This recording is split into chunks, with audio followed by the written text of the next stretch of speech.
We're gonna get.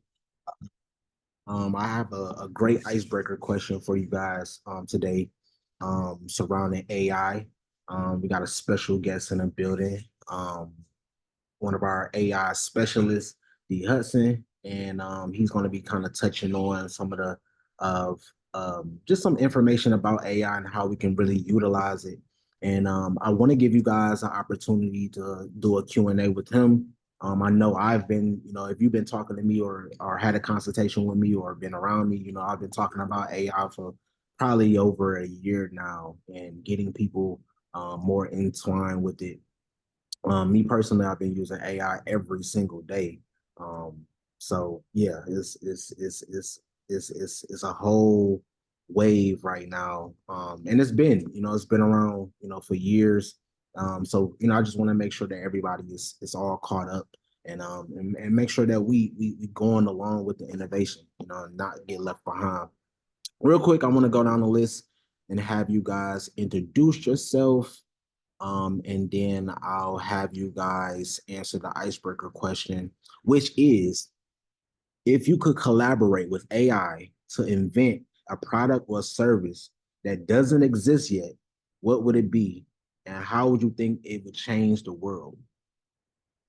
I know that's a little long, so if you guys need me to repeat it, let me know.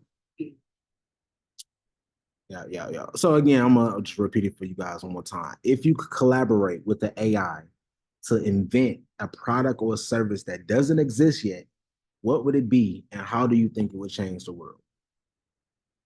So we're gonna kick it off with Miss Angela Payne. All right. Am I introducing my first or am I answering Yes, the ma'am. question? Go ahead, introduce yourself for them people that's under the rock. Okay. Well, awesome. Hi, everyone. My name is Angela Payne. I am a presidential nominee for the 2024 election, and I am working to, of course, do things differently. We're going virtually, making sure that we get that exposure. Of course, working with the mob that has been happening. So I'm very happy about that. If I were able to collaborate with AI and invent something that I think would really help and change the world, I would definitely work to get a program to unlock Americans from the psychosis that we are currently under with these political parties, and make sure that this program allows us to get back to the point where we're using common sense, being able to make our own decisions as adults without someone telling us and guiding us and pressuring us into doing things. So I would definitely work to collaborate with AI to make sure that trigger words, psychosis was no longer a tool being utilized against us as Americans, so that we can continue to live the American dream. I love it. I love it. I love it. I love it. Appreciate you, Queen. Who we got next? Dr. Adam, what's going on? Hey there, I'm Adam. So let's see. I am a real estate developer. I prefer to do things through modular technology, and we prefer to do affordable housing and other interesting things like that. So if I was going to collaborate with an AI model to do something interesting, I think I would actually make an AI model that could answer planning and zoning questions for developers like myself. So we'd be able to go in and be like, hey, I want to do a project in this city with these specifications, and have it just spit out what we could do and what we couldn't do and how much of a pain in the butt it would be to try to fix it. And then I would also sell it to other folks. I love that. I love that. I appreciate you. I appreciate you. Who we got? Get you, CC.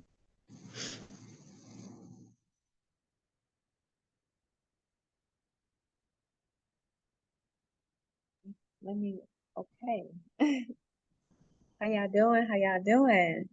All right, let me get the full question of what's going on. So the icebreaker question is, if you could collaborate with the AI to invent a product or service that doesn't exist yet, what would it be? How do you think it would change the world? I would create,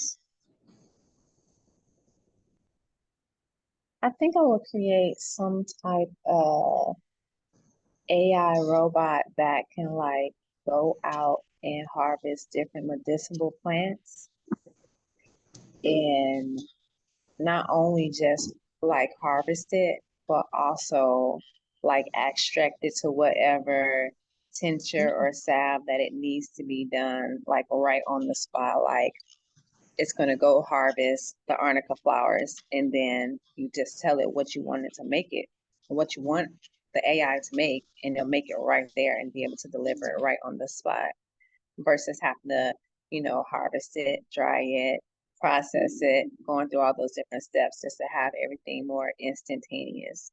Because that's the kind of world we're living in. Most definitely. That's a good one. That's a good one. That's a good one. I appreciate you. Let me get you, Jay.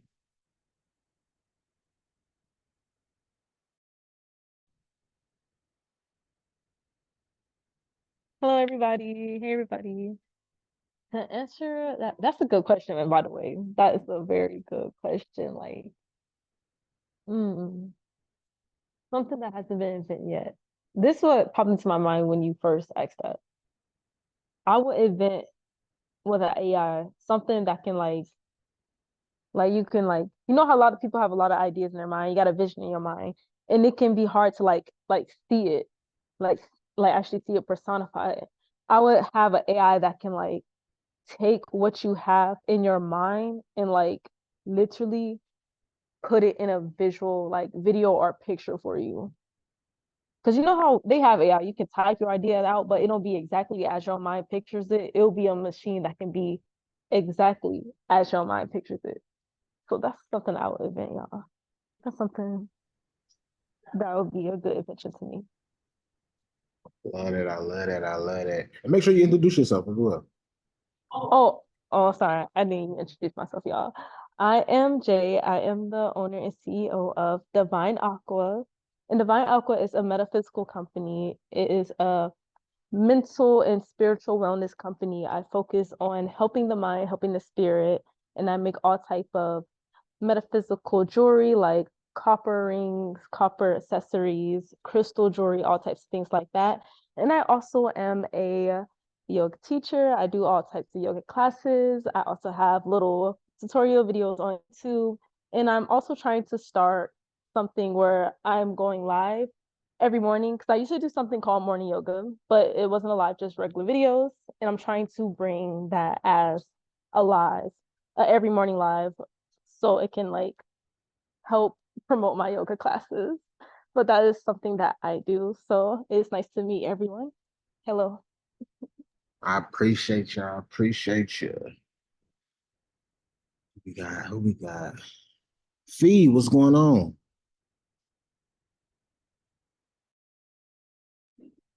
What's good, tribe? Hello, everybody. I am Fee. My hands are occupied right now. Give me just a moment.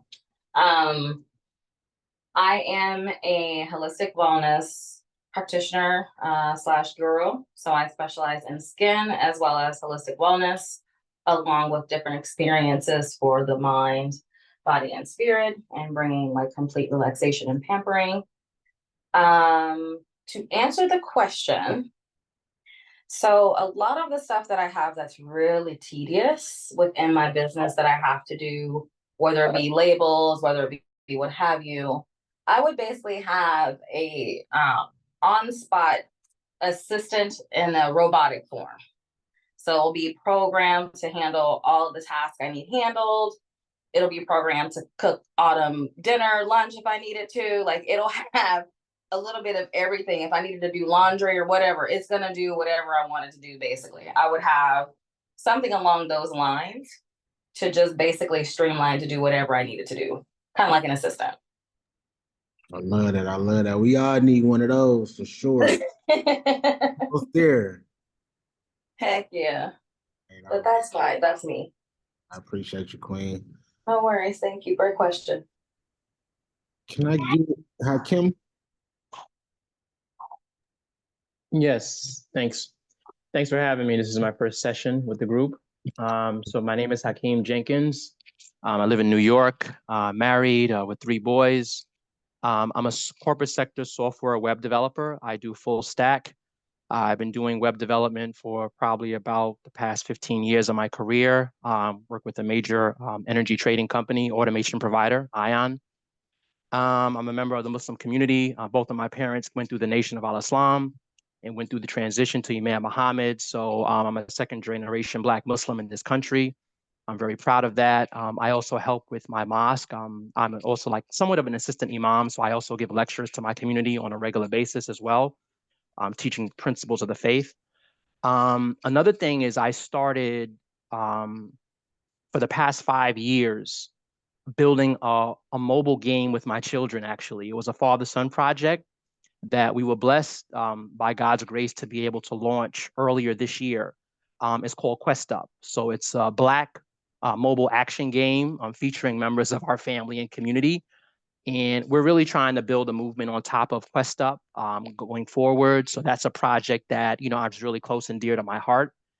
And I would also say that to answer your question about the AI, from my experience with artificial intelligence, I know we have narrow AI and strong AI. And one of the things that I would try to create with AI, if I had to partner with a model, would be in the area of education. I also do a lot of coding camps in the community. So I go to centers and me and my children, we go around and we teach children the fundamentals of coding. We also do some segments on artificial intelligence. And one of the things that I try to do as educators is reach out to our children based upon, their psychological profiles, their backgrounds, and where they actually are. And I would really try to have an AI model to be able to teach, but from the perspective of where the student is actually at, not only from an academic level, but also from a cultural level. Because I think that's missing in education. As educators, we know how to reach our children in ways that other people from other backgrounds don't know how to reach our children. So an AI model that I would actually try to create would be in the area of education to work off of the culture and the background of the student in addition to their academics. So that would be the artificial intelligence idea I would have.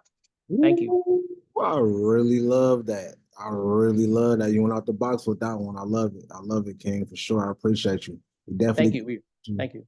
we definitely got to get you to as a key speaker for one of our STEM segments. Is definitely for sure. I appreciate you, King. Much appreciated. Well, who do we got next? Who do we got next? Larita? How are we doing, everyone? Yes, my name is Larita Hunter. As far as my idea, that was really, really complex question to ask in regards to AI. Well, There's first, can you introduce yourself and what you do? And then Yes. So again, my name is Larita Hunter. I'm here in Chicago, single mother of 1. She'll be 11 October the 30th. And also I'm a dance mom. So she does a lot of dance, tap, ballet, West African, modern, contemporary. So outside of being an entrepreneur, the name of my company is My Economy Academy, where we are pretty much right now revamping. I'm working on my branding for my business, social media, and website. But essentially, what I'm doing is going to be helping people in the community legitimize their business, whether they have a brick and mortar or a business idea where they are able to be seen and heard online through social media, through capture pages and things of that nature. So I do a lot with graphic designs, a little bit of stat work too. Probably not as much as Mr. Jenkins over there, but I do definitely have experience. Currently, I am a facilitator um, for a company that sells extended warranties, but I'm transitioning that back into sales. So I'm all around salesperson. I've been in sales all my life. and have had the opportunity to teach people how to sell. But also too, I'm more interested in my company and, making this the last job I ever work. So I'm very passionate about that. In regards to my idea, because I'm still kind of thinking, but the first thing that came to my mind is maybe having like some type of AI that helps people, but especially children, because I think foundation is really pivotal in anything, right? So if you can catch people just like Hakeem says, as a child, then that can really make a great impact on their lives. But I was thinking more or less with confidence, because confidence, I believe, children or adults is really what like stops us from really being able to see out our goals and ambitions, things that we want to get accomplished. And even myself, as much as I am a teacher and a motivator and an advocate for everyone else, I think sometimes for me personally, I have that what do you call stock syndrome. So if we could develop an AI where we can kind of like figure out what is that thing that may be stopping you from seeing that greatness and building the confidence for success. So that is my little idea. I love that. I love that. Most definitely. I appreciate you. Thank you. Let me get you, Kia.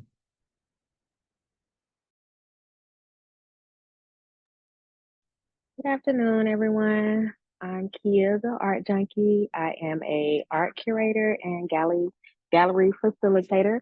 I collaborate with other curators and gallery owners to bring together art events here in Atlanta.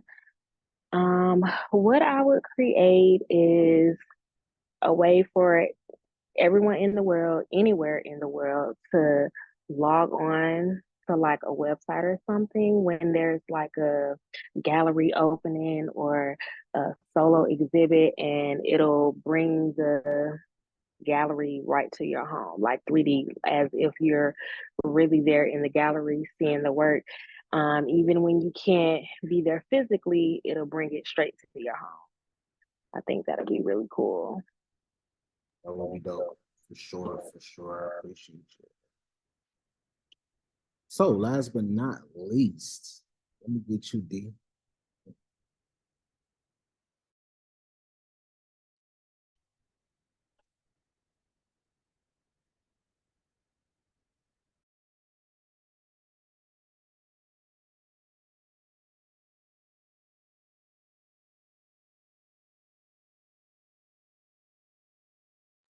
Testing, testing. 1, 2, 3. How y'all doing? Yeah, my camera's a little crooked. I got another screen on top of my screen.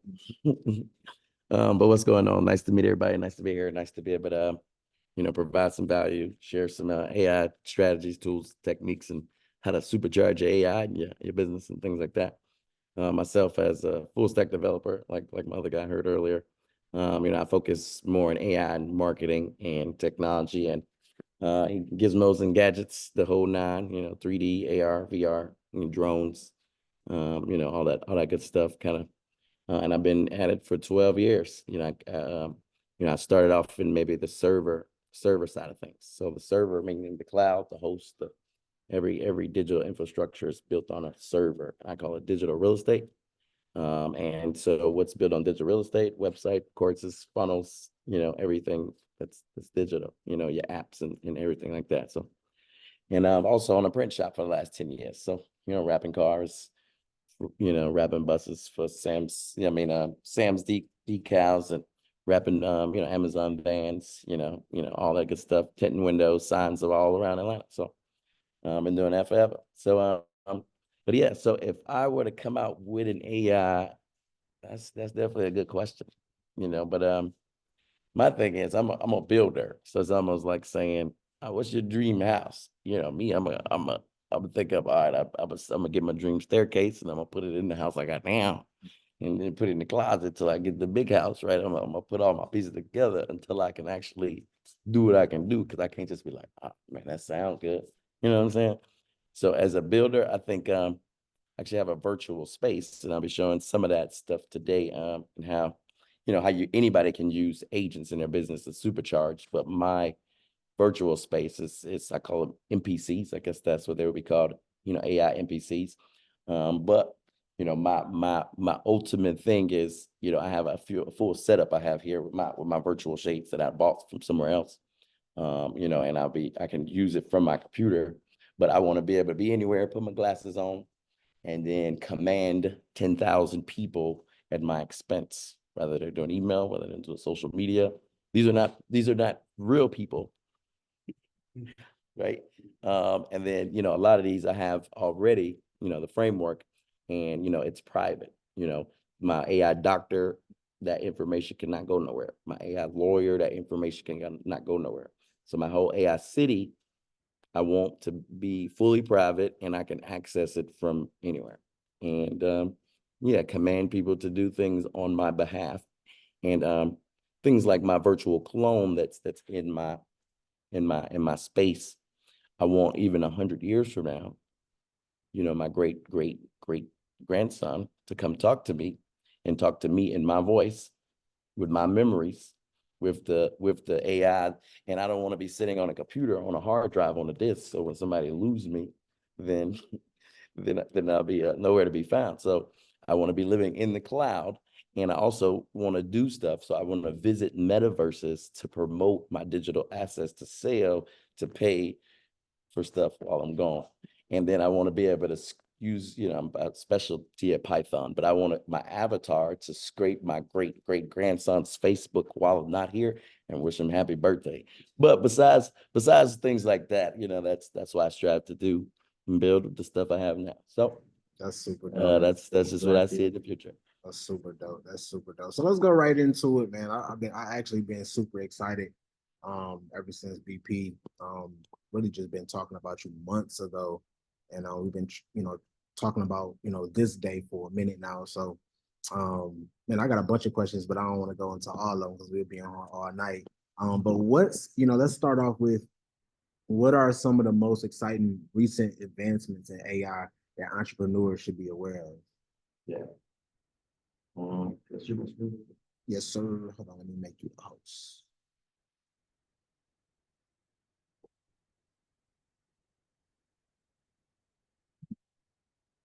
Oh.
I'm not on it. Yeah. But yeah, so as far as being able to, Assistance API is basically one of OpenAI's GPTs. Not the GPTs, one of their agent tools.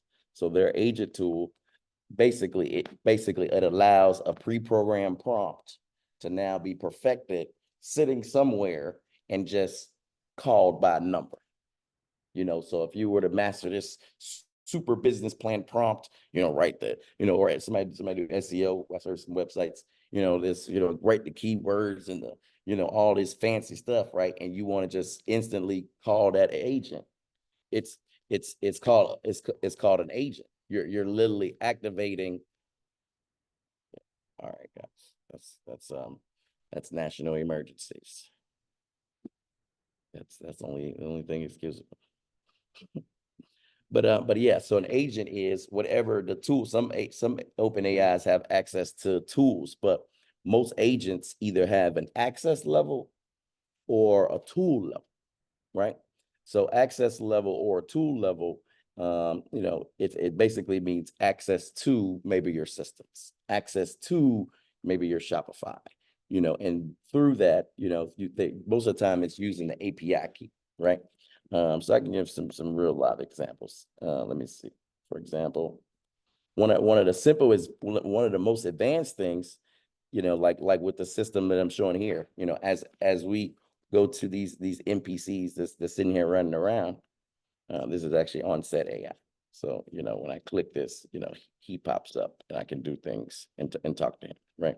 But the biggest thing is this is running off of no internet. So if my internet was not working on this computer, of course I wouldn't be, you know, talking to y'all, right? Through a Zoom. But let me show y'all strategically the number one tool y'all should start off with. It's called Olama. Let's go to here. This is I probably got to relabel my titles here. But Olama, it allows you to run language models on your computer locally, privately. Nobody has access to it. You can question it, upload PDF, credit, you know, whatever the case may be. When quantized models came out, basically something like ChatGPT is 10,000 gigabytes. You know, quantized models is the process of, hey, let me take, you know, 4 gigabytes out, 10 gigabytes out. So now on a simple Mac computer, you can actually download a language model on your computer, right? So matter of fact, I'm gonna do a new share. I'm gonna share my text.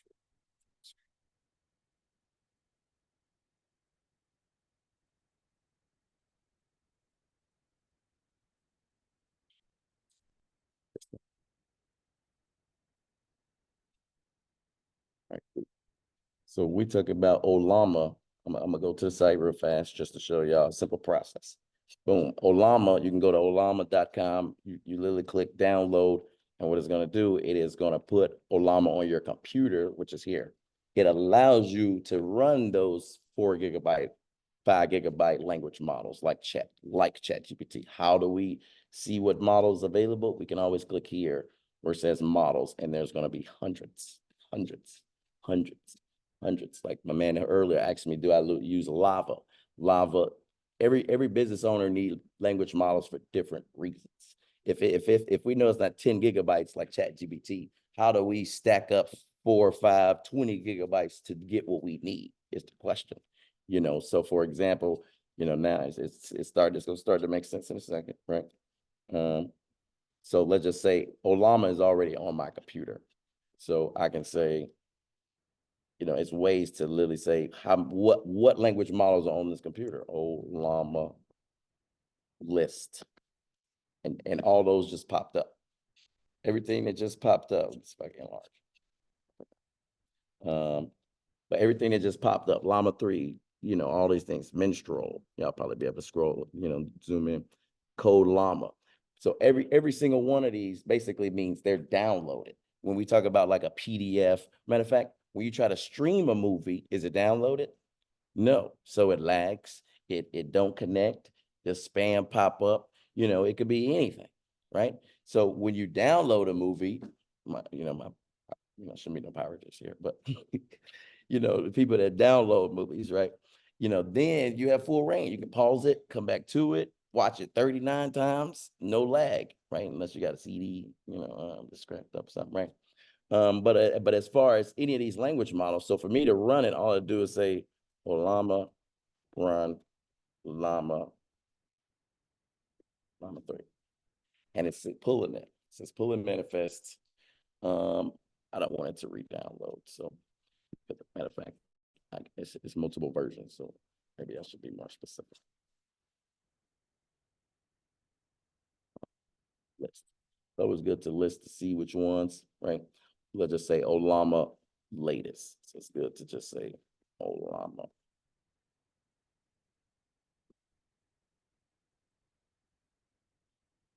Exact one. It's already downloaded. So now it's basically going to start that language model up.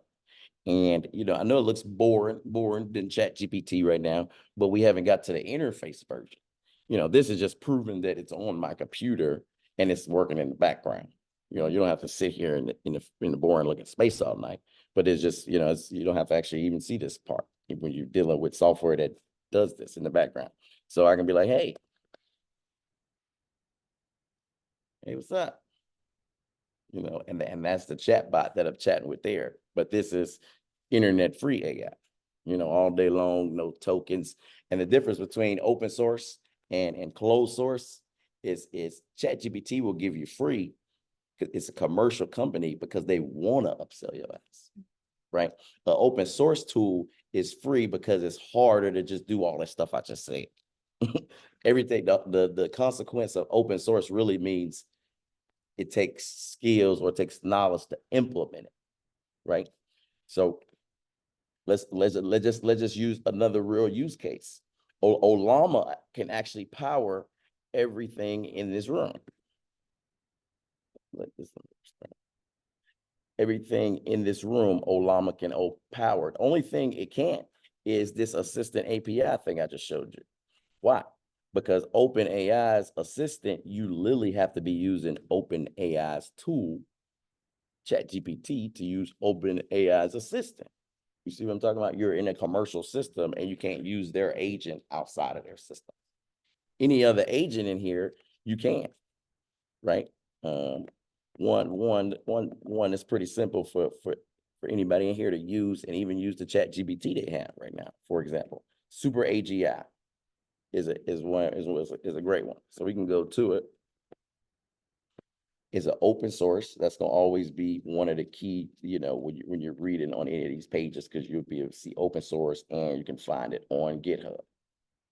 You know, but let's just say, and this already connects to a lot of your tools already. So let's just say Gmail, for example, you know, to connect this to your Gmail. Let me make sure.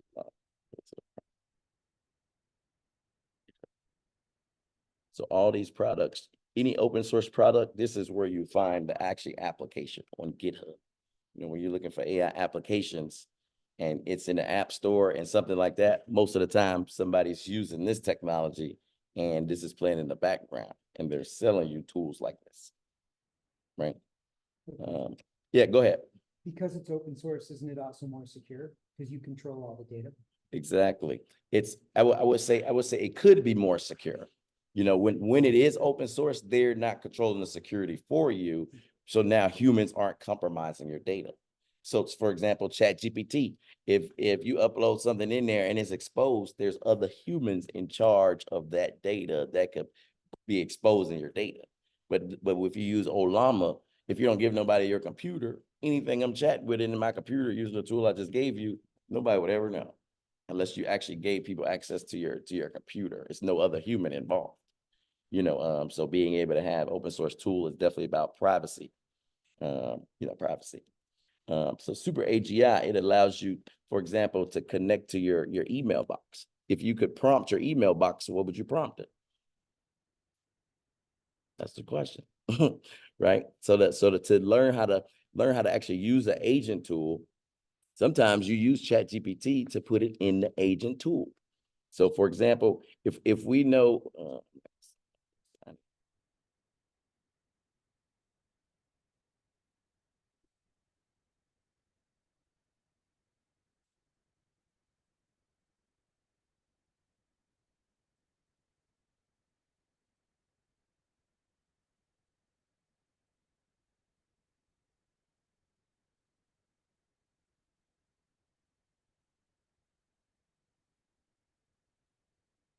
and the best thing about some of these open source tools, they literally give you a version where, oh, there it is. They literally give you an online interface to play with these tools. So I'm kind of demonstrate just one agent tool.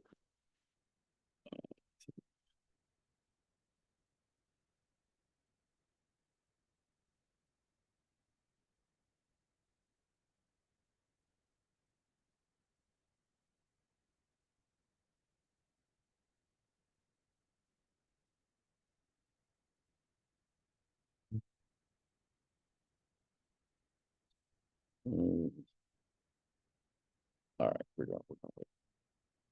But the biggest thing is the lesson I want y'all to do is be able to use ChatGPT to learn. When you find an agent tool, you figure out the framework of the tool, what does it have access to, and then you get ChatGPT to create prompts for your AI agent.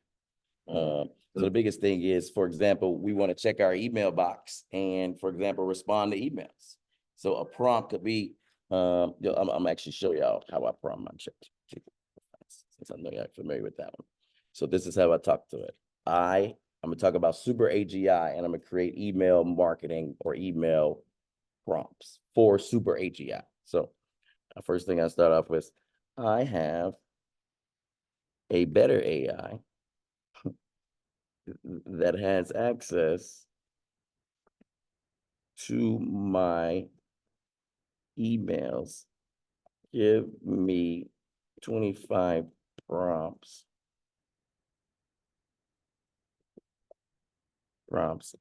I can prompt to optimize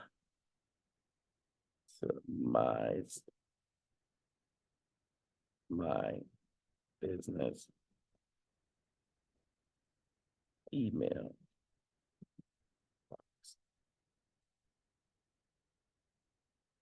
So the main thing is, if we don't know what to prompt our email box, like Super AGI, it connects to Notion, it connects to your Gmail, it connects to, other project management, Trello, things like that. So if you can prompt those systems, it's about, well, dang, what would we prompt to those boxes? So categorize all my emails into business, personal. So I guess some of these are probably what they should do already, right? Set a reminder.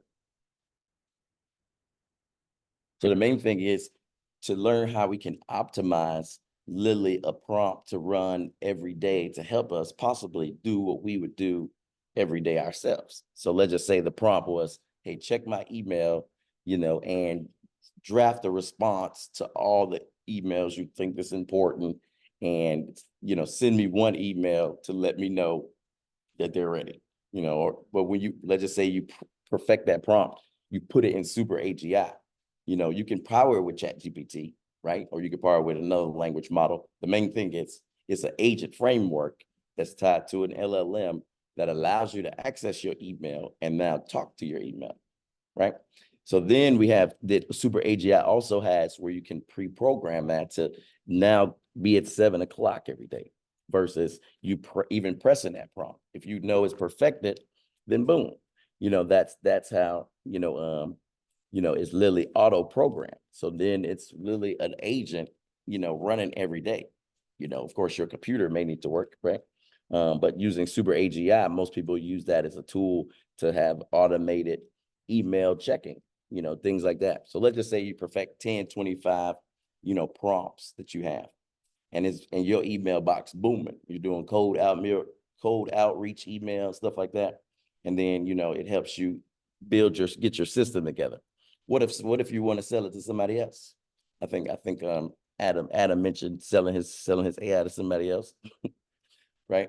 I think and the biggest thing is, let's just say I had Super AGI in that same solution, and I just plugged in ChatGPT, and I want the solution. I'd be like, hey Adam, man, let me get that, right? He literally has to not only sell me the solution, he has the budget, he has the, since his solution is using OpenAI, he literally has to upsell me their tokens. See what I'm saying? Because he's never going to stop paying them, so I'm never going to stop paying them. Right? You see how that works? And if I try to sell that to somebody else, we're all paying them in all the instances. So we're literally building our company on the back of another company.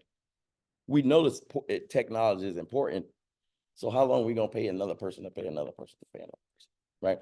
So for him to keep all of his coins, for Adam to keep every single one of his coins, he gets his language model, he gets his Super AGI. What a language model, the Super AGI is already open source, so he owns that. He just doesn't own GPT-3, for example. But if he uses Minstrel, which is something under Olama that you can test it on your computer, download it. When we say the word download, it doesn't mean just, oh, now I can download it. It means you have an ownership, whether you download it or not. You can have ownership. That's what it really means. So when if somebody could download it and turn it in there, how are you gonna take it from me? Right. So when you put something in a virtual environment and then he sells it to somebody else, he's only paying for that virtual space for you to access it through that virtual space. So now he doesn't have to upsell you. He just has to set a price. So real quick, can I open the floor? That's how you commercialize the product after creating it with the framework that you actually own. I love that. If you got a question, any questions or concerns, I want you to keep going, but I want you to blow up the chat. Let's blow up the chat with any questions or concerns, so we can call on you and give you the floor, because I want to make sure you guys are keeping up.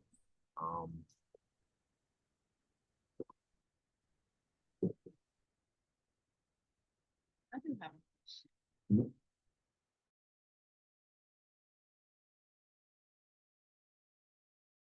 Here, that's your Yeah, definitely. Okay, so like how Kim was saying with the art, how okay, so this room right here, this room that you're in. So when Kia was talking about the artwork, how would the artwork, how would the digital print of the art get on the wall? Yeah. So yes, as far as on the wall. Right, like see how, yeah, like how you have all these things on the wall around, like how could those images be like art gallery pieces? Definitely. I mean, I can show you this. As far as, come off mute. I think I'm on mute.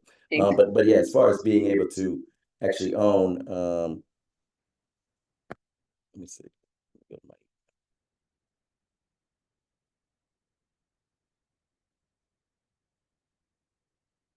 As far as owning your own metaverse, I mean, I guess that's what some people call it. You know, when it comes to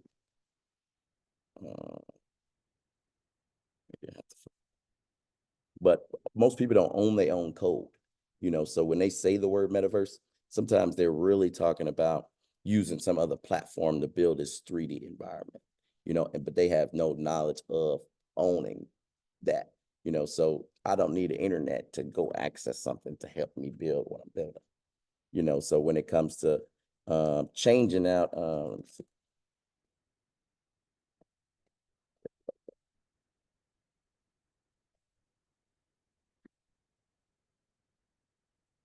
you can send me a logo real fast. And I can show you real quick. But as far as when it comes to these 3D environments, like this one, for example, this is onset AI. If I walk away from him, he's gonna walk off. He's just gonna walk off and go about his business. If I walk back up to him, he's gonna stop, and I can say, "Hey, let me talk to him one second." And you can program that person to do I can things, program anything. I can program the world, the floor. so he can be like an auctioneer. I can program him to do anything. Hey, But as far as you know, because when you build this environment, you own the code fully. You know what I'm saying? So when it comes to like what you was talking about with the picture, you know, once I build stuff, it doesn't take nothing to switch out a picture or so. So another quick question. So this can be like a STEM learning environment if you were to like fill this room with plants. Yeah. And students can come in and kind of like I guess like as you do in the real world, go to the plant, yeah, like a virtual classroom. So this is a virtual classroom here. Okay. What's up, man? You access do the question here. I was waiting on this. Yeah, there it is. But yeah, so as far as virtual environments, you know, that's basically, I'm not kind of demonstrating my whole thing, but it's actually dropping probably January 1st. But it's literally my own metaverse. You know, I just actually have AI avatars that exists in that space. Mhm. So without coding, could the average person do this on their own? Not without a third-party tool where you won't actually own the code. So Okay. that's balanced. Most places that say when they say no code, you're not owning your code. You know, they're making it easy for you, but you don't own the digital infrastructure if you were to up and do whatever you want to do with it. But for example, this mob here. So this is the gallery. Let me see. Find a specific picture we got in here. So for example, Assistance API. I was actually going to take this out and put all open source tools in here. So since I own my code, you know, at this time, right? I can basically find this picture in my code, and I'm going to literally replace it with this logo. Let's say this logo. And so, of course, when you own your code, it's on your computer somewhere. So I'm going to my agent gallery inside of probably my modules. So inside my public, I have pictures, and this is part of the code. So Assistant API, this is actually a virtual art gallery. I just turn it into whatever I want. For my brother, I made a virtual YouTube room. I just YouTube looking thumbnail, boom, you click on it, it's YouTube music video. You know what I'm saying? Mine's, I have in my AI world, you click into it and you go to a different place versus, you know, going to different links and stuff. Like now, you probably go to my website. But for example, this number one, I'm gonna go to my downloads. Take this here. Add this to the artwork. I think I'm gonna rename this one to maybe 19 or so. And I'm gonna name this one to 1, so it just fits. Boom, that's all. So now when I go back to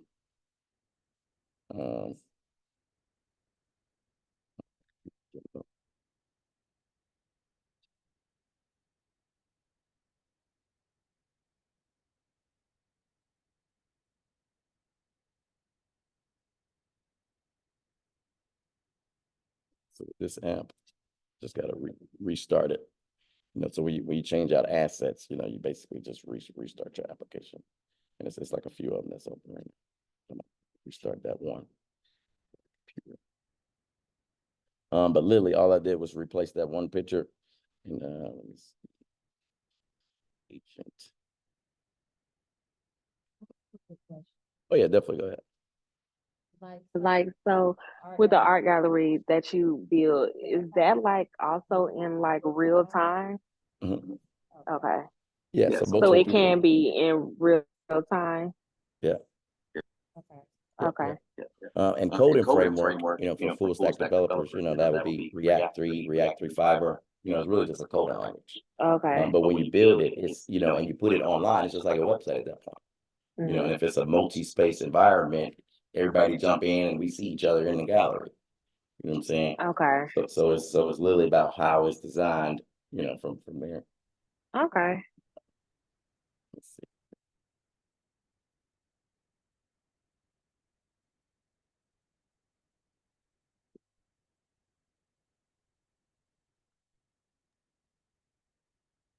Your world looks like Second Life. I heard that. Can you tell me about what that is a little bit? I think it's dead, but it was a VR environment back in the early O's where you'd go in and create an avatar, walk around and talk to people. And that was it. That's all you did. I guess you could play games and go to different lands and stuff, but they didn't really have a good way of making money. So it fizzled out. But it looked a lot like what you just have. We're able to walk around and randomly just talk to people. Yeah. If you've ever read the book Ready Player One, it's that before haptic feedback and stuff like that. Yeah. But definitely read the book. Don't see the movie. Yeah, I seen the movie first, man. I probably messed it up. I probably messed it up. Never watched the movie. Not that movie. It's a CD. Awful. So yeah, instead of watching the movie, listen to the book. It's read by Will Wheaton. Totally worthwhile. because he's Wesley Crusher from Star Trek, Next Generation.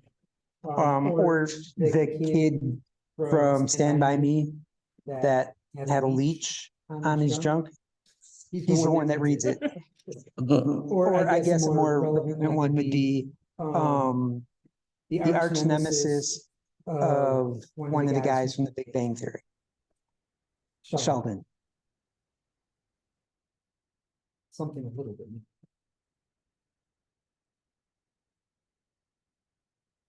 All right. Bring that back up. Sometimes you gotta reformat images, but might not be this time.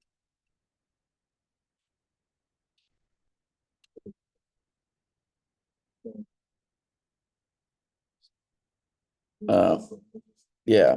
Yeah. So the biggest thing is when you when you own your code, and that gallery that I'm looking at, it literally looks like this as a folder.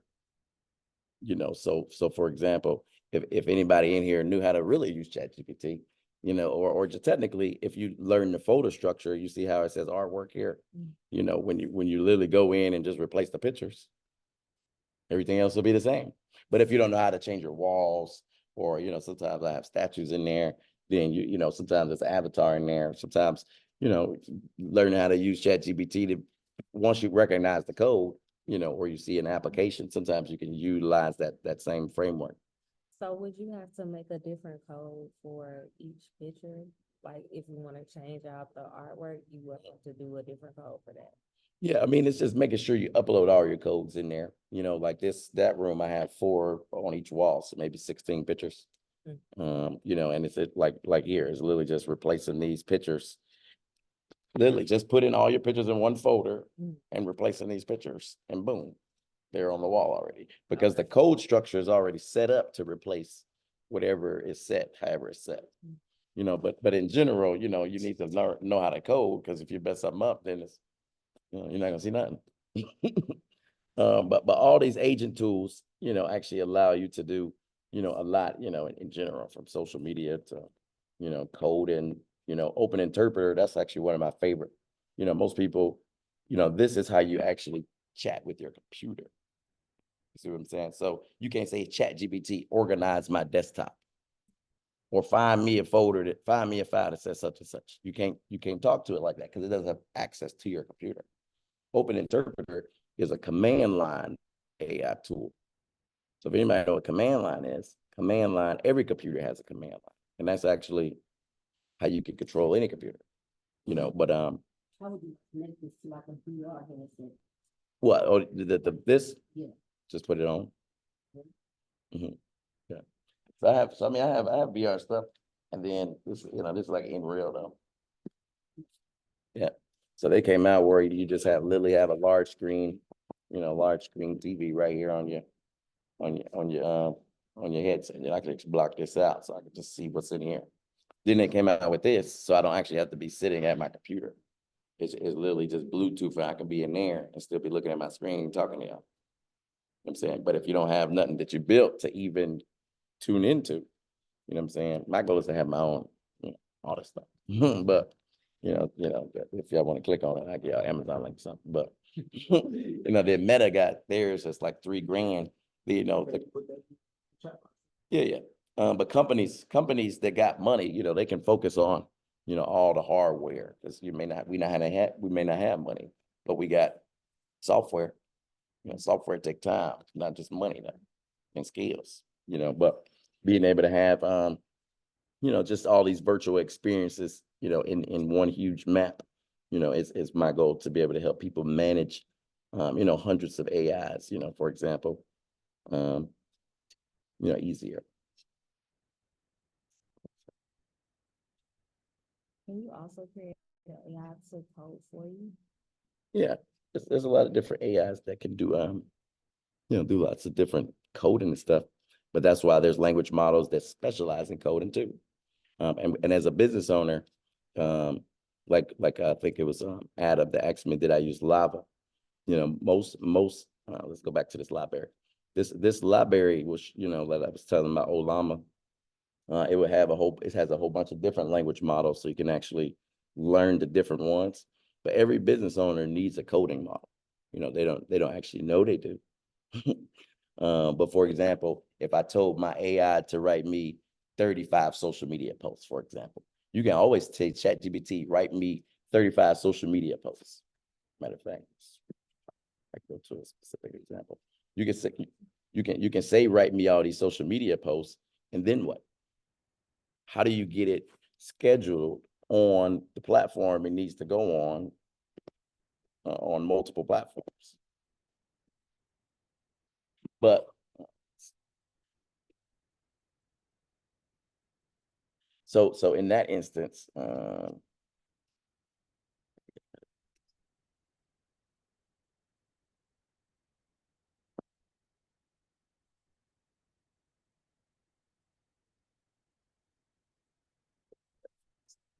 but the biggest thing is, let's just say you say ChatGPT, make me social media posts.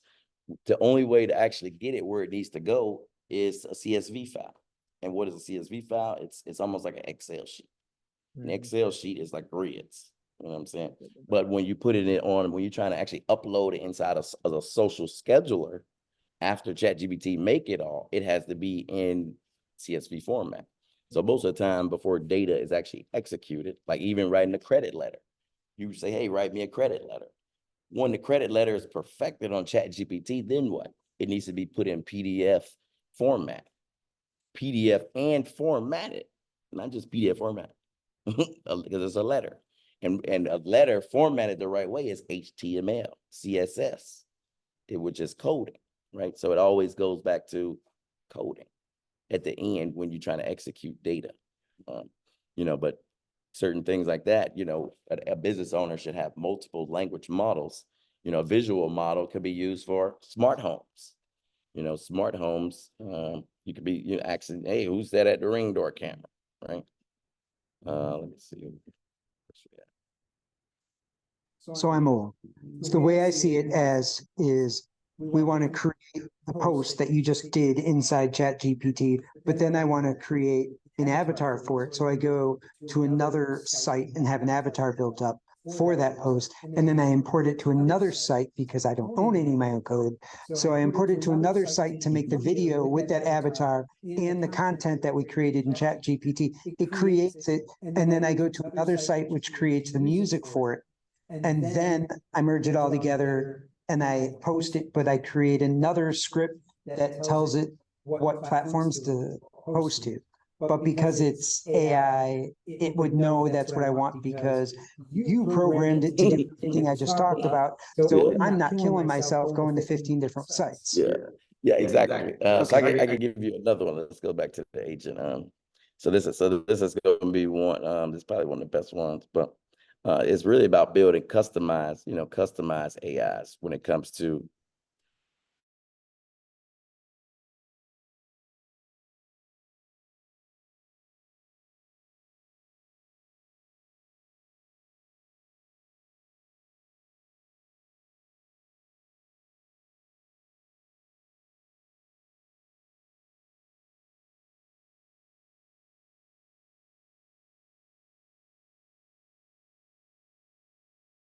So real quick, what I want to do, I actually want to I want to get into that. I know you got your hand up.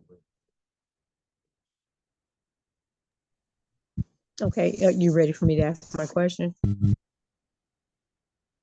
Did we lose him? Oh, he's still right here though. Okay. All right. You kind of breaking up a little bit. you're glitching a little Can bit. you hear me? Yes. Oh, okay. All right, awesome. Well, I just really wanted to say how excited I am to be in this room right now, even to get this information, because this is a wealth of legacy going on here. We are, with my platform, have moved to virtual reality to be able to get exposure due to mainstream media and being able to write our own program to be able to get into the rooms of Americans would be a great opportunity for us moving forward. And I love being able to have a virtual room to be able to do the different things that we're looking to be in. So my question is, when do classes start in Atlanta, Georgia? Yeah, I do classes on different things. I haven't done a virtual class yet.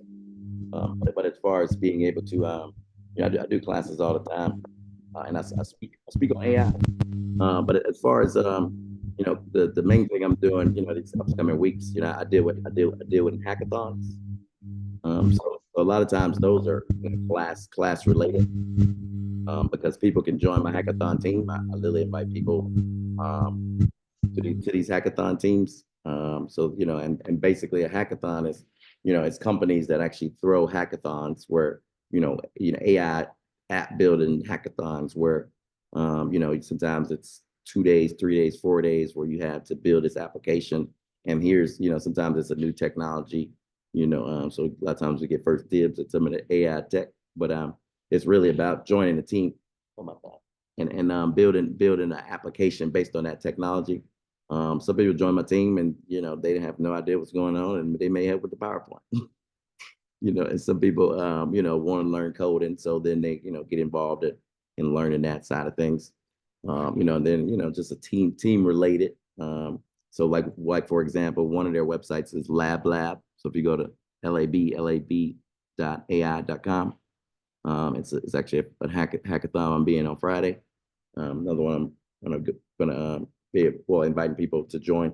I'm trying to build a group of world-class AI developers. But as far as being able to, it's no cost that they charge us to be in the hackathons, and it's no cost, to be on the team. But that's where my mentorship a lot of times comes from, because in the last year or last 2 years, all those agents that I was kind of displaying, those are like the top of the line AI tools out, right? And those tools hasn't been out long enough to be in the college curriculum, to be out there mastered by another person to pay them, to show me how to do it.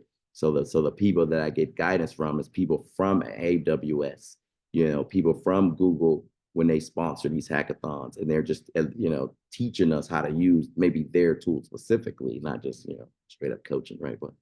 But being able to get those mentorships from these billion-dollar companies and their representatives, that's the learning for me to be able to get the latest at the edge of what's out and keep making my AI more powerful and powerful. The biggest concept of showing people agents, the last one I was actually about to show is called LangChain.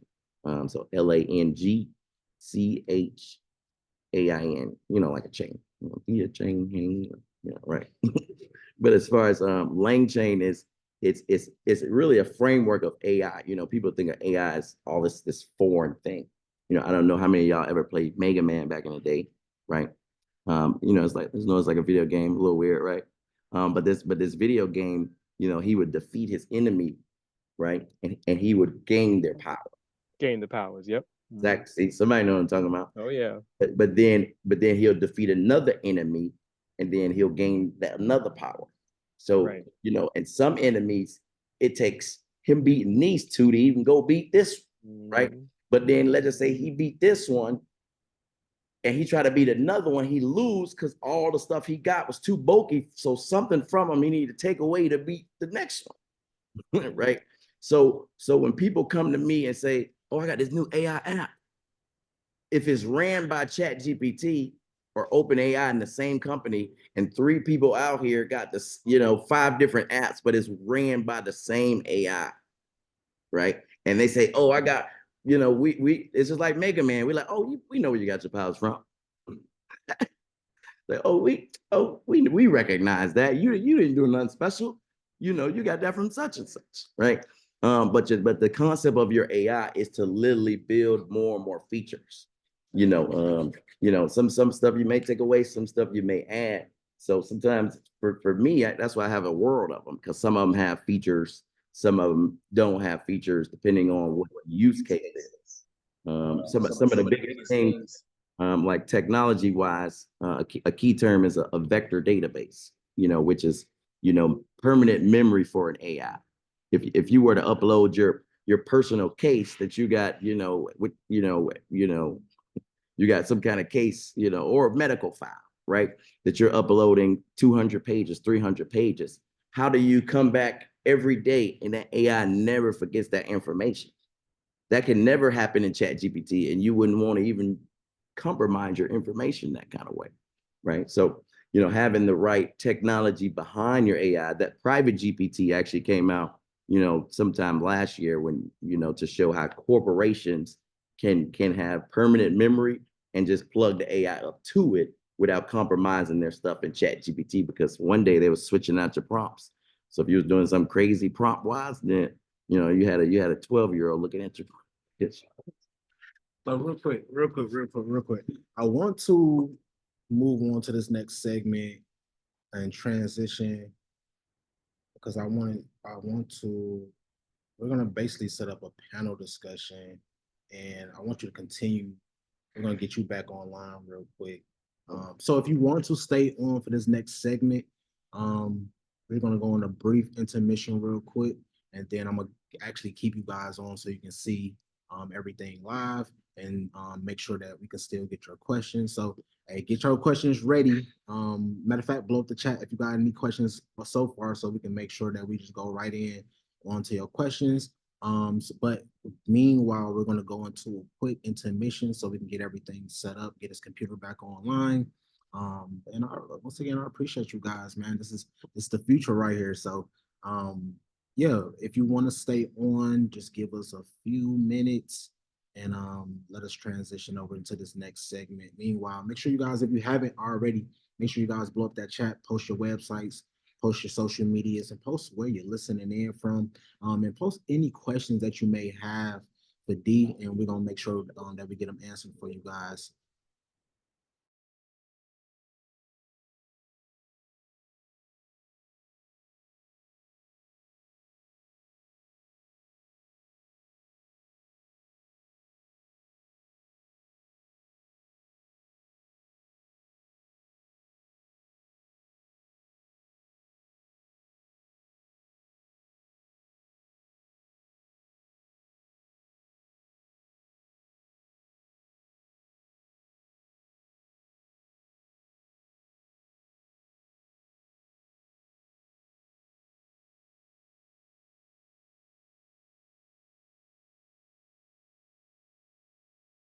If I could put that in there in the month of September,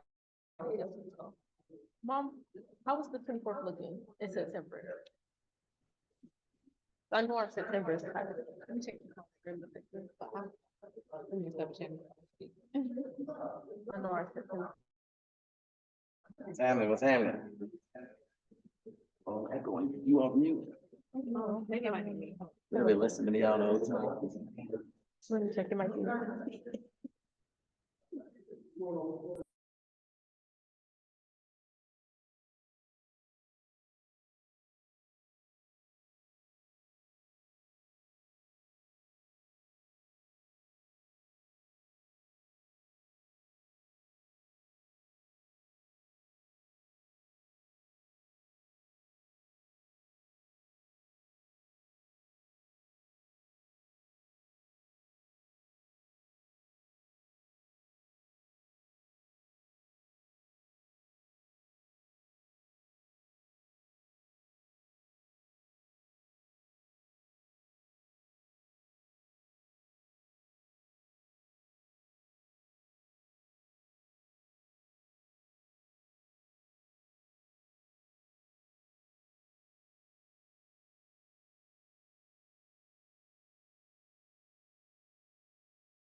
Last panel I'm thrown into without no.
Just thought I'd show you guys what's going on since you're waiting so patient.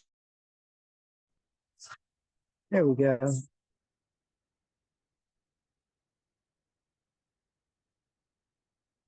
This is my wonderful videography. I hope you guys are all enjoying it. Really don't see. And I guess if you guys have never been here, this is our view. Yeah.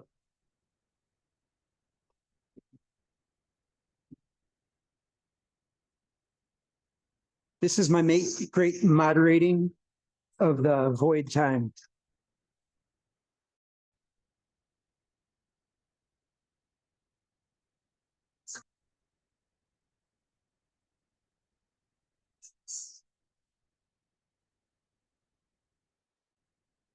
And the bathrooms here are really nice because that's super important. That's beautiful.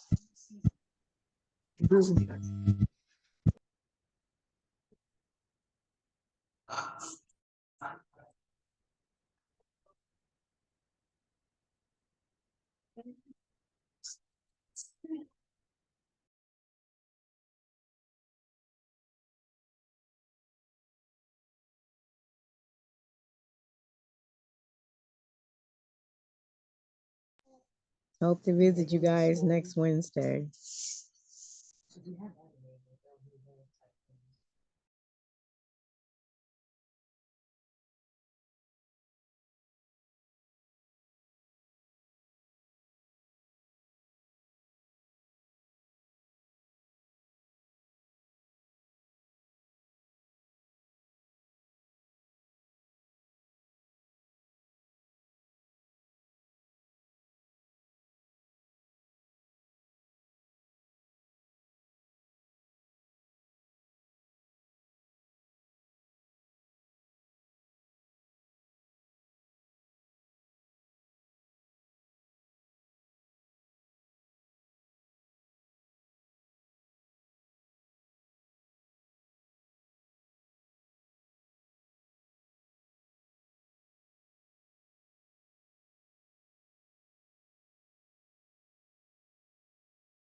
We about to get started in just a couple of minutes, y'all. Blow up that chat. Blow up that chat.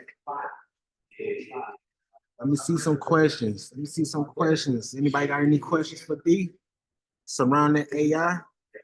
We're about to drop some jewels on this, man.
So behind the scenes. It's a sense of like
We about ready to rock and roll. We about ready to rock and roll.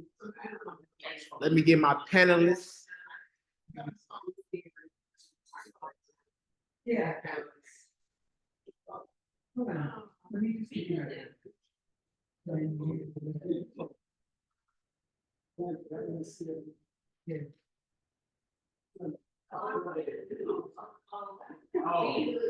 Be good. I'm calling him now. Be good. I'm about to take some right now. For sure. Let me get you framed.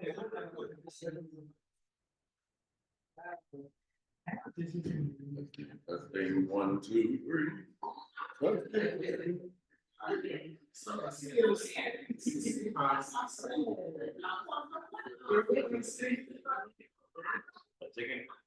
Can I get my panelists in position? Try to get started. You can send me that link. Yeah. It's small, it's not too healthy, it's not. It ain't really it. Oh, it's healthy food? Is it vegetarian food? Yeah. Oh, cause it's not hitting like, man, look at that. You come here with a 20 piece, oh man. Oh, it was cool. That's cause our minds are already on that.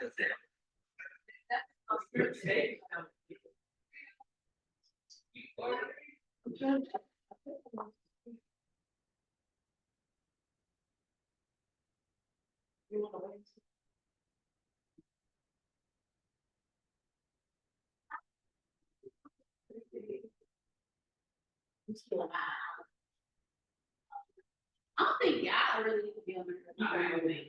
So that y'all ain't got to. It's really just for the recording aspect of it. It's all good. We're recording this anyway. Hello. He in there on the phone. What's happening?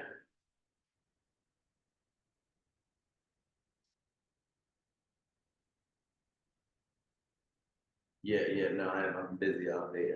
Yeah, I can't do it. I'll be able to do it by tomorrow. Yeah, I already have access to your ad account, so I'll just be able to activate the ads.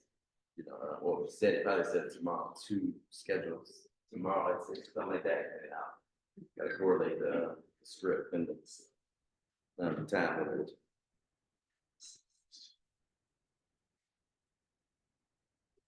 All right, so let's plan. We're gonna plan a lunch tomorrow at 6 o'clock for the first ad. Then I'm just see you the ad copy. All right, cool.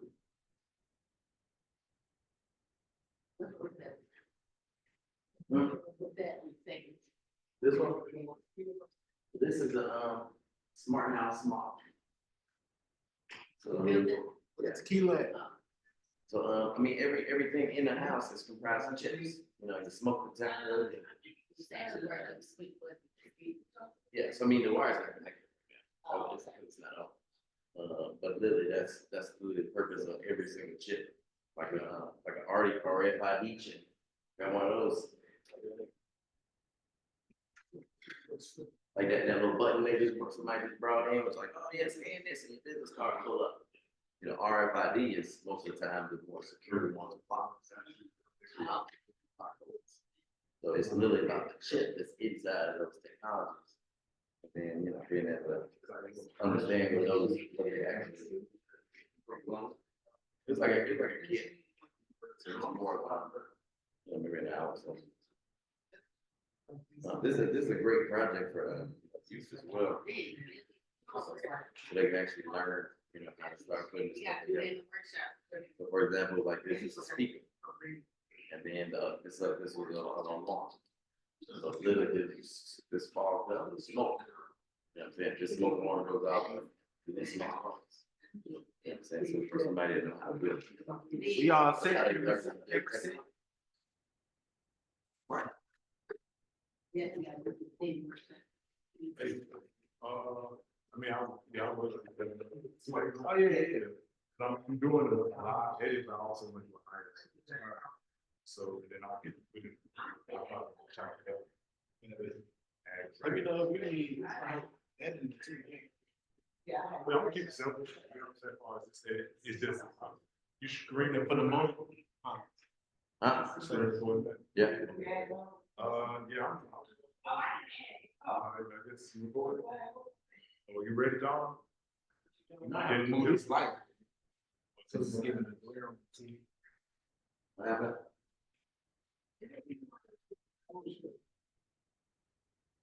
Oh, yeah.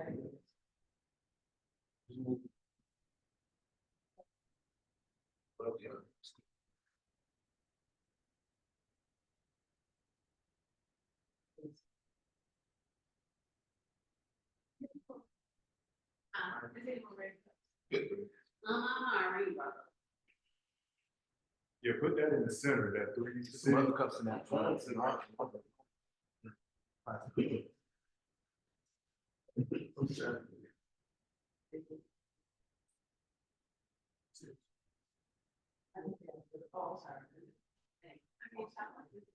Yeah, that is. The Sims. Right.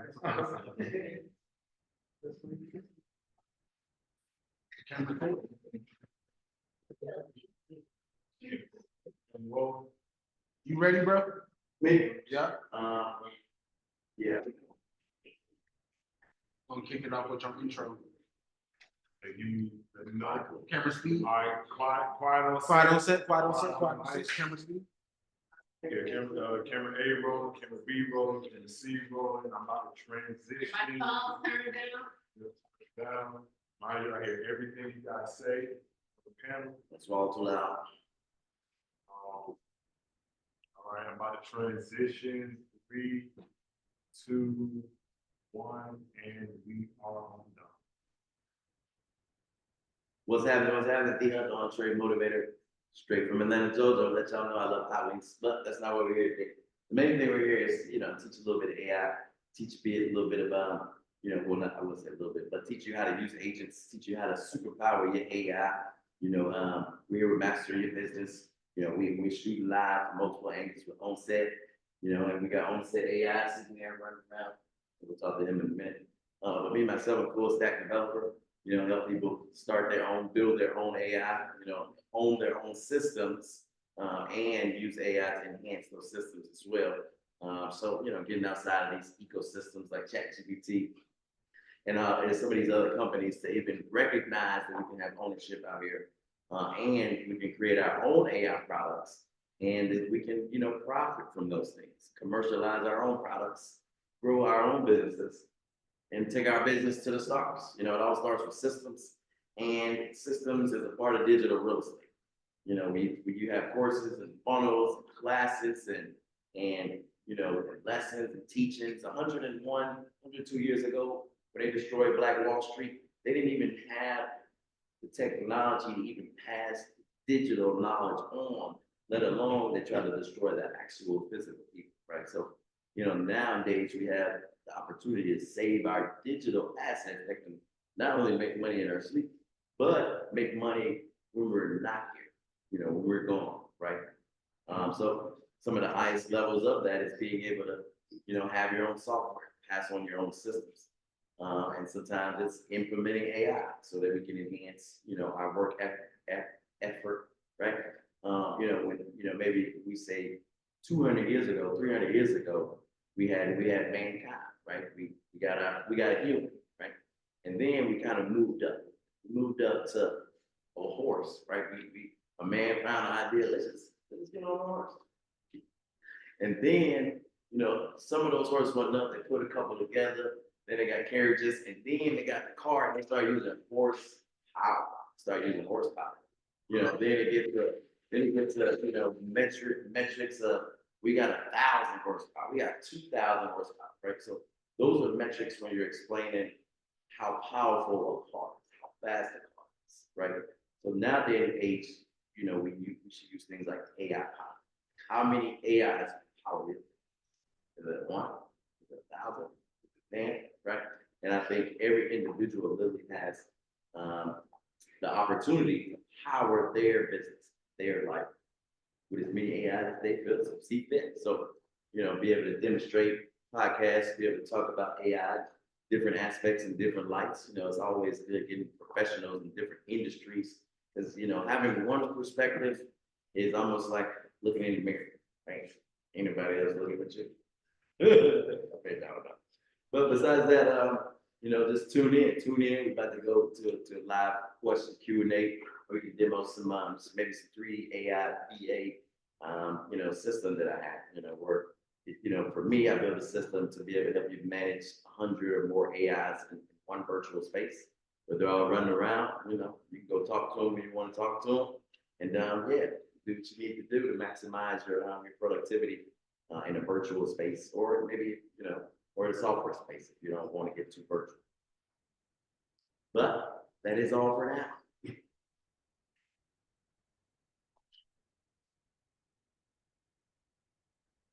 Yeah. So let's go right into the Q&A. Yeah. So if anybody has any questions, First, let's introduce. yeah. As a matter of fact, yeah, I definitely love to see people in the room, introduce people on the panel.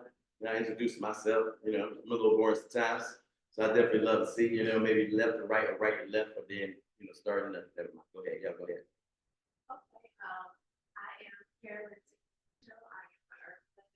I am a farmer and a homesteader. I am all things entrepreneur. And my question would be, how can the metaverse or how can AI provide a virtual platform for studying like soil health and identifying deficiencies in soil nutrients? Yeah, definitely. So one of the biggest things is, when you mix virtual environments with AI, you actually have, you have situational awareness inside that virtual space. So in certain virtual spaces that I build, there's literally like natural disasters, for example. Like it's a virtual space. Can you just not program a natural disaster, right? But programming, things like soil testing or basically hypothetical situations in a virtual environment. Of course, people can collaborate because they can all be, different parts of the world and kind of tune into that virtual environment. But the next part of that is, for example, what does a tornado look like going through the city, and how can we secure the city? You literally put a virtual tornado in that city to do real damage, to see how can we avoid what's being done. So it's literally creating a hypothetical situation and figuring out how, and that's what AI does on a higher level. When you have GPUs and processing power, it literally goes through evaluations and that's how the Weather Channel come up. Like it's sometimes people want, right? But the AI is literally testing so many numbers to give them a hypothetical situation. And the more knowledge and data that they have, metaverse gives you, almost like submersive knowledge, especially if it's realistic, like grass growing. Maybe, I can have a grass growing in a second, but if I have the grass growing in real time, in a metaverse lane, then, you can technically predict when the grass is, right? And have an AI lawnmower to, kind of map when it needs to do what it needs to do based on those times. So it's creating environments on whatever the case. They do it in medical. They're doing literally like the old game we used to, with the little medical thing. It's literally like testing that. Technically AI would create that environment to try to do it, even in virtual now. They're literally doing virtual surgeries, almost like the real deal.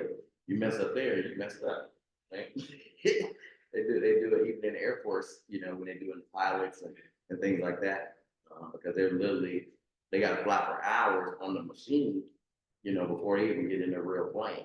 But they try to make that so realistic, that this is a real thing, pretty much. That's kind of what they try to relate. So it's being there without having to be, that's probably the first part of it. So definitely a great question though. So I'm Adam Bennett. I happen to be a real estate developer using modular technology.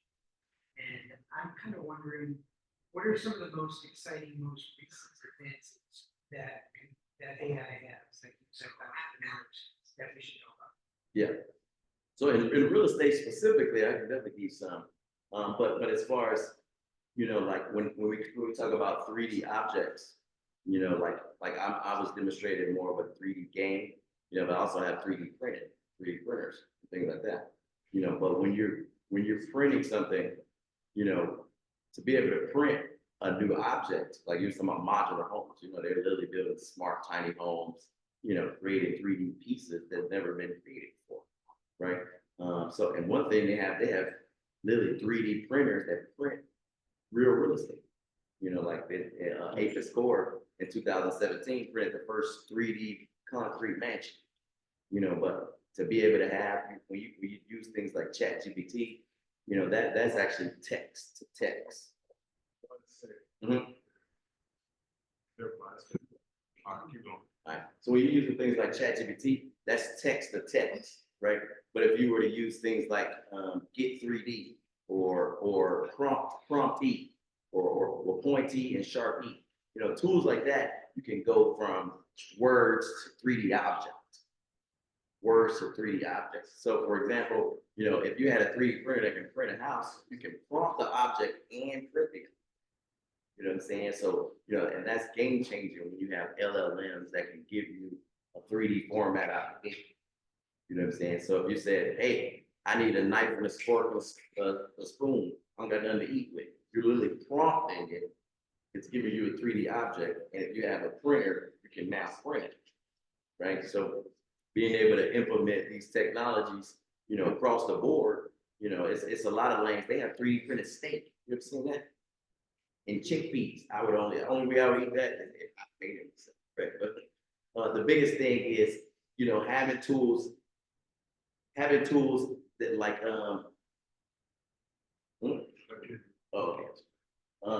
but having tools like, you know, being able to literally prompt and create digital assets. You know, I see in the near future, somebody see something on TikTok, like maybe a steak, they're like, oh man, that look good, and they click on it. It's literally taking an image, taking it to make something 3D. And then if you have this 3D steak printer at home, you know, it's automatically printing on the time limit. So as soon as you're ready home, it's like a conveyor belt to go to the microwave. And then you saw someone on TikTok and you get home and you got a steak that looked like it. You know what I'm saying? To be able to mix these technologies together, you know, a lot of times that's where you come up with like, how do you do that? You know, but it's about the technology that already exists, and people just keep putting more and more of these solutions. You know, so that's where it starts getting creative when you literally implement technology, you know, all together and then create something more advanced. You know what I'm saying? So I think being able to mix stuff together, that's always the next level of making AI more advanced. Good question. Good question.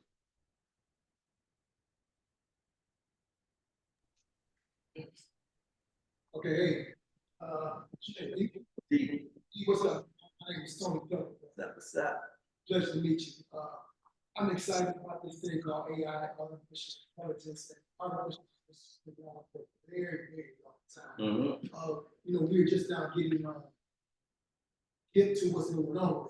It's being it's being more marketed so people can understand what we. So my thing is, we have me and my wife only a fashion brand, and it's the strength of our brand is based off the experience of customer interaction. So how do we use AI to enhance that, but not lose the focus on the touch of our brand? If that makes sense. Yeah, as a fashion brand. That's correct. Definitely. Yeah, so definitely, you know, being able to enhance your customer experience, you know, you can definitely, just like you said, AI has been around for a long time. You know, spell check is AI, right? I know y'all had spell check, you know, but being able to, you know, enhance the customer experience on a simple end. We see it every day in systems like online systems, some of these big e-commerce stores, like recommendations, what I'm saying? Like you'll buy something from Amazon, they're like, hey, why don't you just buy this? Like, those are the simple low-level AIs, because it's understanding your buying power, your buying habits, and it's giving you recommendations, right? But when it comes to maybe VR, you have virtual trial. I created virtual trial for, but to be able to, not only we have clothes, you don't have to buy these clothes, you can click this app, try it on in a picture, take a picture with it, and try it on, see what it looks like, and that gives them experience, kind of gives them, one of the first companies that kind of put the stamp on it was IKEA. Not only is this couch big, will this couch fit here? Not only is this real-time size, I can see if it fits here. See what I'm saying? But to be able to, enhance the customer, where females like trying on dresses. I'm not trying to sit there and have them do 50, right? But if they got the phone, they can be in the room doing 1,000. Hey, do your thing. But as far as being able to give them that experience where they are, you know what I'm saying? I think that's always good. Having virtual shopping experience, sometimes people want that, not just virtual trial. Sometimes they may walk into a virtual environment in general. But we talk about customers, and just in business, sometimes it's about directing them where they need to go. Sometimes it's, understanding your customer. When you're talking to a customer, trying to sell a customer something, how do you know what they want? You know what I'm saying? Sometimes it's knowing that customer. Well, do you think I cut you off? Sorry. You good. But will AI, and I'm sure we will be, but is there a way that AI can implement the strategies and then the experiences that a business have, so they know how to present that emotionally, so they can create that customer buy based off of the AI experience? Yeah, definitely. So I can give you two things for that. And I can give you technology, and I can give you an app to go look up to kind of relate it to. But for me, if I'm your AI and I'm your business AI, you've been in business how long? 13 years. Long time, right? So AI cannot learn that in a prompt, 2, 3, 4, right? So for one, you have to have a way to teach it permanently, whatever that is, right? So you can't teach permanently by going to ChatGPT and trying to put like 1,000 paragraph in there and hope it will from that paragraph every time, right? Let somebody do it. Or every time you get on there, you can't upload a whole paragraph and hope it remembers it, right? So it's a technology called a vector database. A vector database, yeah. There's a lot of companies that offer vector databases. So you have local, which is private, meaning on my computer, or you have an app that you can use. So if the AI, so if that was the brain of an AI, what would you put in the brain? Right? So you can put every customer name, you can put every customer profile, you can put all your logs dealing with that customer. So now when it comes time to talk to your AI, what does your AI know now? Permanent is the first part. But when you implement a vector database technology, it's giving it permanent memory. So for instance, AI doctor, AI lawyer, AI, whatever those cases may be, you want it to learn 1,000 pages if need be. So without that first technology, it can't have permanent memory. The second technology is keeping, if your AI is on the phone, or if I'm on the phone with you and you're distracting me, an AI will go off. A human is supposed to be focused on, right? Sometimes they're not even, right? But having a tool where you can stop from being prompt injected, that's what it's called. You want your AI to stay on script. If I want this AI to call my client and sell somebody a wholesale deal, this AI needs to stay on script, right? What's it called again? It's called prevention from prompt injection. Yeah, that really just means stay on script. Know your role, stay on script. So both the AI system that you're talking about, basically, not basically, but it learns who you are, and then it adapts into being the best version of yourself. I haven't gave you that one yet. I haven't gave you that. Okay, come on, bring it. Yeah, so I gave you permanent memory, and then I gave you stay on script, know your role. Stay on script, know your role. Yeah, so at that point, I can know 1,000 customers, I can stay on script, I can know my role. That doesn't mean I'm evolving. That doesn't mean I'm continuously learning. You know, it's a tool called Llama Index. Llama Index. Llama Index, like Llama, LLAMA Index.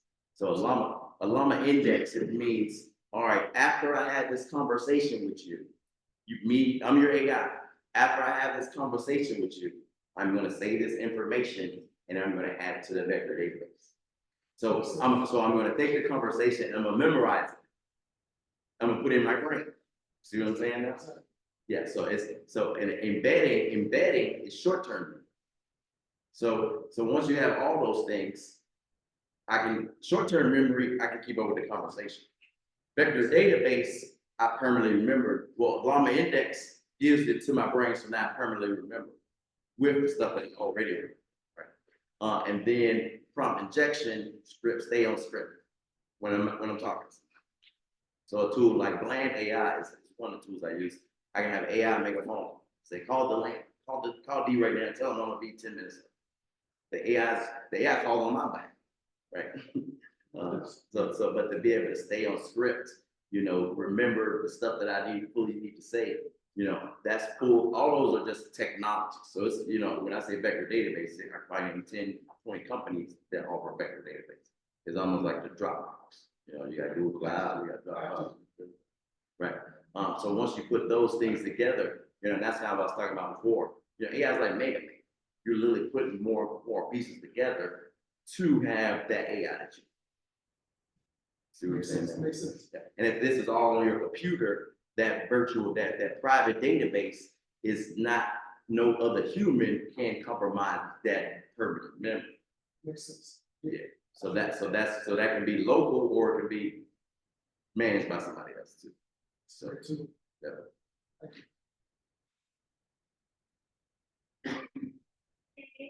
Hope that wasn't too much. Yeah, hope that wasn't too much. What else? So my question for you is, how can small businesses and startups leverage chat to improve decision making, strategy and kind of competitive edge? Guess it matters what industry you're in, right? But as far as, you know, having competitive edge in any industry, you know, I use ChatGPT to build my AI. I don't just stay on ChatGPT, right? But being able to utilize ChatGPT is sometimes it's being able to you know, actually have goals in mind, objectives in mind. You know what I'm saying? All right, matter of fact, I actually have a worksheet if y'all want one of these. So this is it's like an AI habit tracker. You know, it says habit tracker at the top. But the biggest thing is having goals and objectives. You know, I mean, that's one of the first things. You know, I use ChatGPT to even build more apps than leave ChatGPT. But so it really just depends on your level of, you know, what's your objectives. You know, being better at prompting could be one thing, but being able to have a goal on what can push you forward. What can push you forward? There's a lot of stuff that can push you forward. A business owner, SEO can push you, right? So if you, like, for example, like if we look at this habit tracker, what's something that you can do on ChatGPT to make your business better every day? Write that on number one, right? So sometimes, or it's the daily task that you may have to do. Let's just say write a blog, for example. Blog is gonna get you traffic, it's gonna get you SEO, it's gonna get you probably clients. Good enough, right? So being able to have, hey, write me a blog could be number one. You know, it could be number one. So that whether you do it manually on ChatGPT or we find a way to do it in one button, you know, it's about writing it down first. You know, on the second one, you know, it's literally about stacking steps on top of each other that's going to push the goal forward. You know what I'm saying? So without an objective, a lot of times you just end up researching. You know what I'm saying? So if research is the objective, you know, then write that down. You know, research something new and learn something new, you know, that can help me with my business. You know, but some people in business in general, you know, they may not know business. So, you know, how many minority owned business has an MBE? Do we know what MBE is? Hey, ChatGPT, what's the MBE? You say a minority business enterprise, which is just because you're a minority, you can get more contracts in your business, right? Oh, you know, what's the government procurement contract, right? What's, you know, being able to, sometimes it's asking, you know, the steps and the directions to help us get just where we need to be in business. You know, ChatGPT can write credit letters, but do we know the process to send it? Do we know the process to make sure they're correct? You know, so when it comes to being able to push your business forward, you know, it's literally about having goals and objectives, and then growing and literally knocking them out. Like I taught my mom ChatGPT maybe last year she got like 3 grants for school. You know, and she tried to thank me. Like, man, you've been doing school like 30 years. Yeah, thank you for language arts. I didn't teach you that. You see what I'm saying? But, you know, being able to use it to enhance certain skills, sometimes I think that's always the biggest goal, to be able to enhance every industry that you're in. You know, like our traders. If you're a trader, hey, do you know what an EA or an ML is? Do you even know what either one of those are?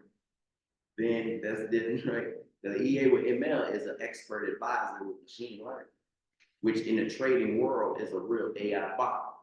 And the bots that people try to sell those traders aren't AI, they're automation bots. So if they're in that industry, then they should look for higher levels of whatever that looks like.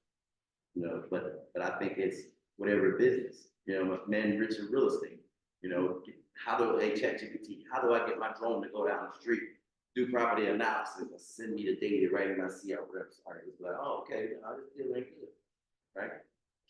It may take a lot of computer vision, a little robo flow, you know, it's a couple tools to be able to put this together, but to be able to take whatever you want, to be able to, you know, how do I recreate these apps that I'm paying for? How do I stop paying for all these other apps? Right? You know, I deal in hosting. You know, I deal in hosting for, you know, for years.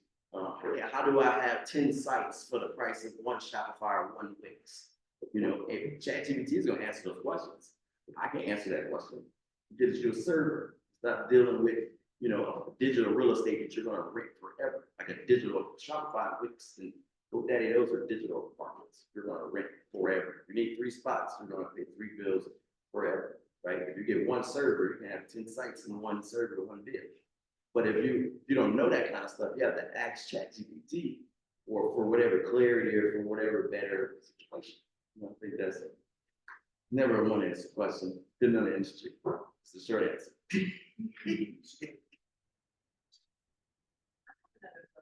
Definitely. AI is used to promote sustainable farming practices like permaculture. Some of that might could use his, and it's like, well, yeah, push that out. Okay, how can AI be used to promote sustainable farming practices like permaculture or organic farming? Yeah, definitely. Have you heard of a Raspberry Pi? Like a device, or like the let me show you. Matter of fact, I think it's here.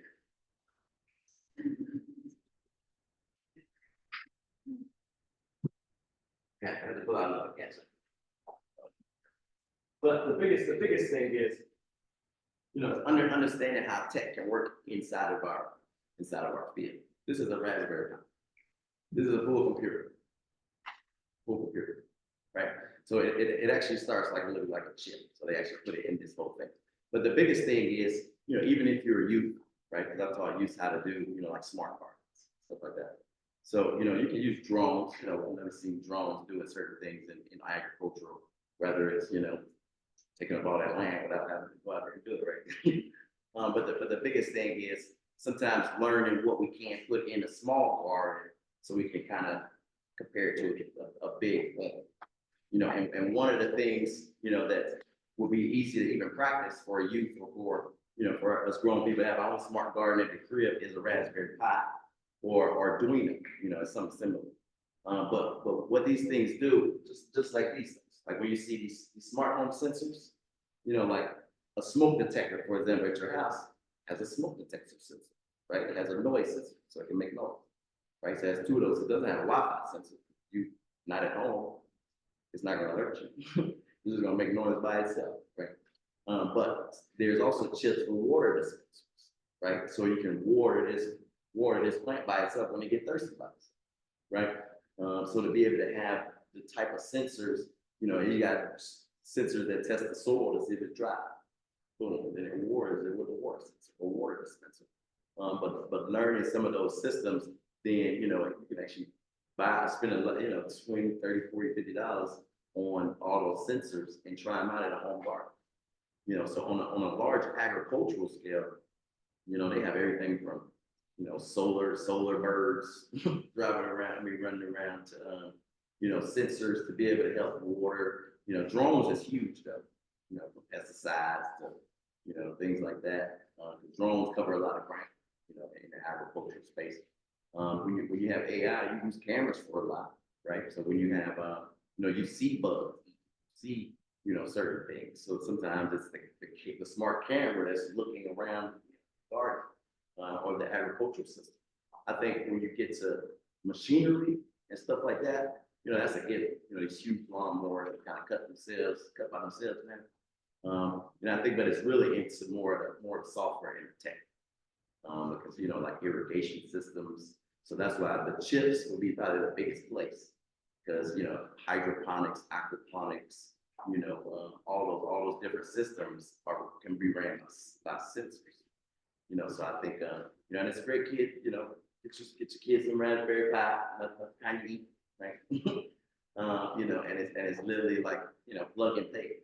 And the future of being able for them to buy a Raspberry Pi toy kit, and put together their own toy car using a Raspberry Pi and their own remote control to control the car. In the future, they have solar power. That's just everything they're doing on a small level is the Tesla truck.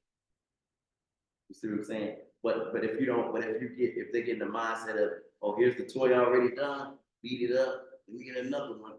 They don't comprehend. I didn't comprehend. I used to break the toys apart, figure out how to fix all the problems. But to be able to give them literally practical, build this, build that, then you can build anything with Raspberry.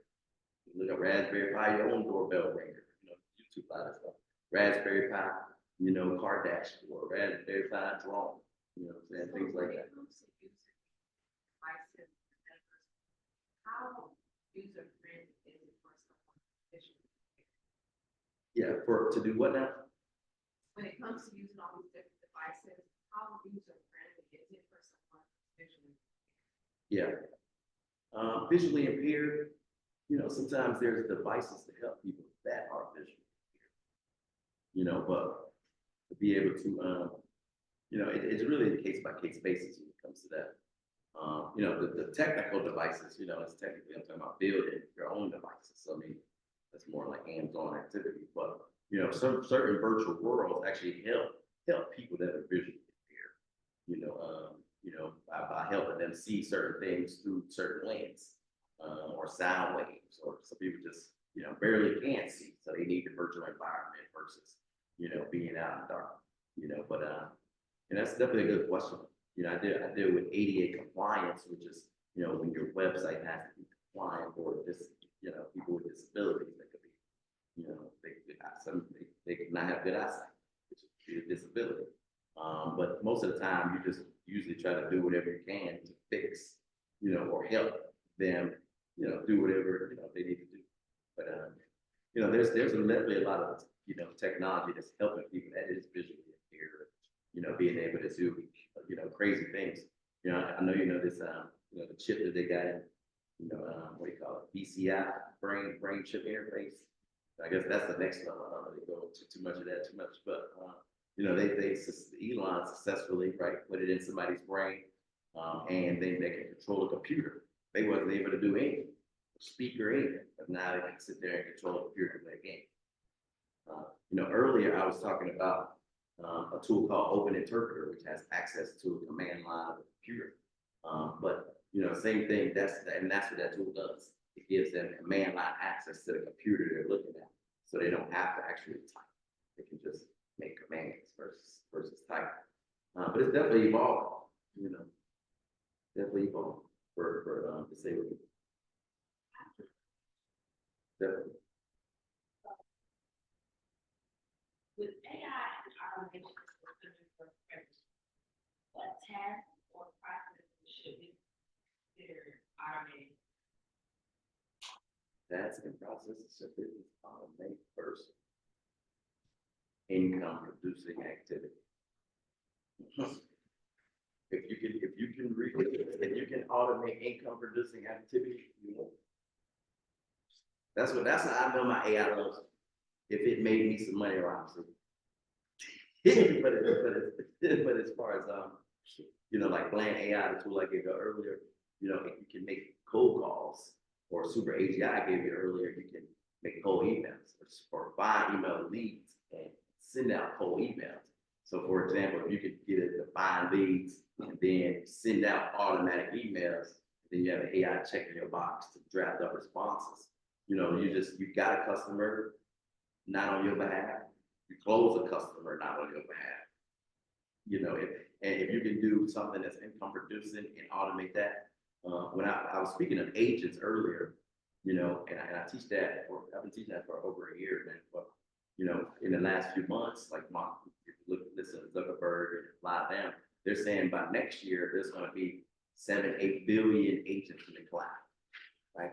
And what that means is, like for example, that email agent that we talked about, and instead of living on the computer like some of my AIs do, it's just out there in the cloud. So there's billions of them just gone, right? But that's what they're saying. One business owner can have 10,000 automations out there booming. Like Bland AI, you can make 1,000 phone calls a day. I can't even listen to that many recordings. You see what I'm saying? So I need an AI just to listen to the recording of all the calls. But being able to, whatever that can make you the money. So I gave the habit tracker because sometimes, we may manually do these things every day. Hey, post on Facebook.